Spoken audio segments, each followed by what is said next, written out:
So last class हम लोगों ने फंक्शंस पढ़ा था, ठीक है, डिफरेंट टाइप्स ऑफ फंक्शंस और रिलेशंस भी पढ़ा।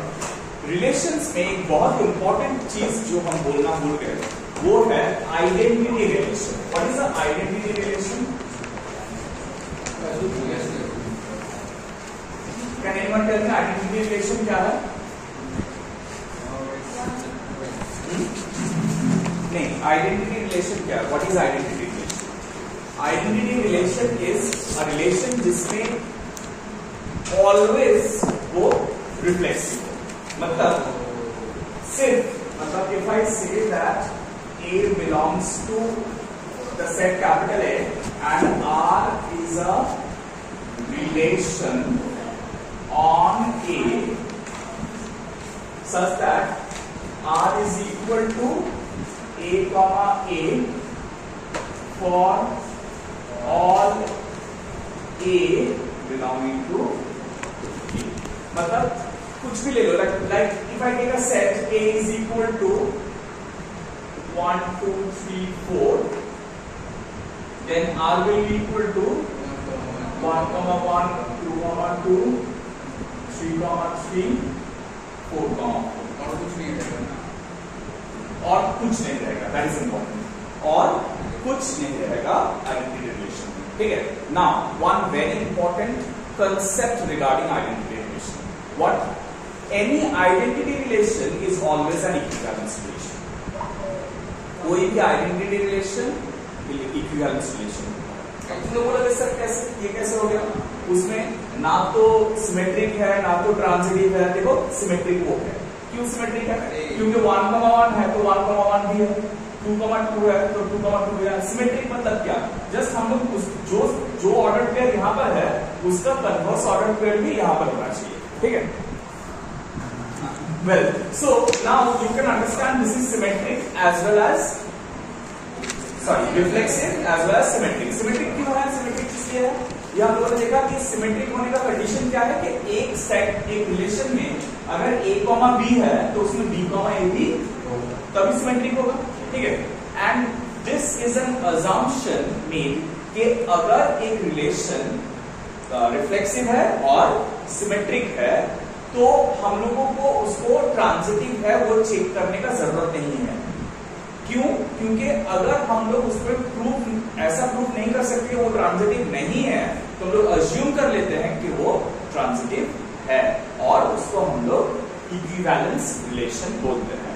इसलिए एक टाइप ऑफ सम जो मैंने अभी कुछ दिन पहले किसी का डाउट सॉल्व करते देखा, मजेदार सम, इसलिए हम ये बोलना बताना भूल गए थे, लोगों को ये याद आया। हमको बोला हुआ है कि रिलेशन, एक क्वेश्चन, ठीक है, this is a question.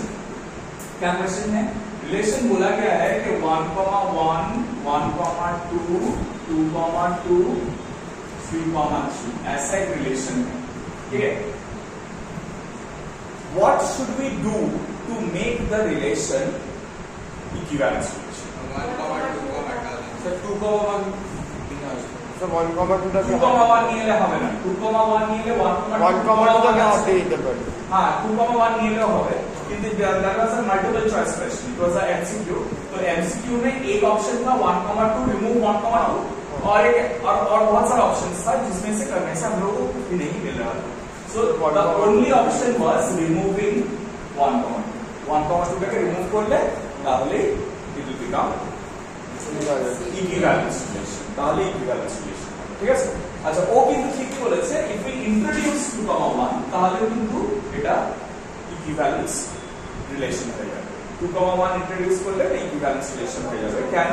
because 1, 2, 2,1 তো obviously we have 2,2, see sorry 1, 2, 2,1 we have 1, right, and other way around अगर देखते हैं 2,1 में 1, 2 है तो obviously we have 2,2। पर सर हम लोग यहाँ 2,1 भी ऐड करेंगे, 3,1 को 3,1 ना सर तो नहीं, 3,1 तो नहीं, तो 3,1 ना था कि 1,3 होगा तो ये होगा, 3,1 होगा तो फिर इनको दरकार नहीं। Listen, let's make a small recap। Reflexive तभी होगा जब जितना भी एलिमेंट सेट ए में है हर एलिमेंट के लिए 1, 2, 3 ऐसा प्रेजेंट है, फर्स्ट कंडीशन। सिमेट्रिक तभी होगा जब हर एक a कॉमा b के लिए b कॉमा a है, मतलब ऐसा नहीं है कि हर एलिमेंट के लिए a कॉमा b और b कॉमा a होना जरूरी है, लेकिन अगर a कॉमा b है तो b कॉमा a को होना पड़ेगा, तभी वो क्या होगा, सिमेट्रिक होगा। Is that clear? और ट्रांजिटिव लोग बताया कि a कॉमा b रहेगा, b कॉमा c रहेगा, तो a कॉमा c रहेगा। Is that clear?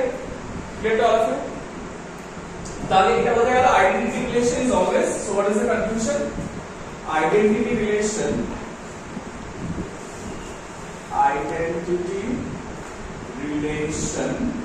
is always equivalence, always a equivalence relation. So that is smallest equivalence relation.